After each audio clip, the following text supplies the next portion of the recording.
কীভাবে পারফেক্টভাবে তোমরা জিরা রাইস তৈরি করবে সেটাই আমি তোমাদের সাথে শেয়ার করবো। তো এখানে একটা হাঁড়িতে আমি 1 কেজি বাসমতি চাল দিয়ে পরিমাণ মতো জল দিয়ে দিচ্ছি গরম মশলা, এলাচ, লবঙ্গ, দারচিনি, স্টার এনিস, তেজপাতা আর এই সমস্ত কিছু দিয়ে আমি কিন্তু ভাতটাকে 80% সেদ্ধ করে মাঠ ঝরিয়ে নিয়েছি। তো একটা হাঁড়িতে আমি বাটার গরম করে তারপরে দিয়ে দিচ্ছি সাজিরা। এখানে অবশ্যই সাজিরাটা তোমরা ব্যবহার করবে।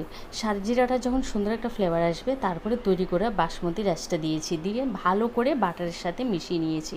এবার আমি দিয়ে দিচ্ছি ধনেপাতা। ধনেপাতাটা বেশ অনেকটা পরিমাণে তোমরা দেবে, আর ফ্লেভারটা কিন্তু খুবই সুস্বাদু লাগে। তারপরে দিয়েছি বাটার দিয়ে আবারও ভালো করে মিশিয়ে 10 মিনিট আমি দমে বসিয়ে রেখেছি। তো 10 মিনিট পর দেখো কি খুব সুন্দরভাবে আমার জিরা রাইসটা কিন্তু তৈরি হয়ে গেছে। তোমরা ভালো থেকো, সুস্থ থেকো, আর অবশ্যই এভাবে তৈরি করে খেয়ে আমাকে কমেন্ট করে জানিও। টাটা।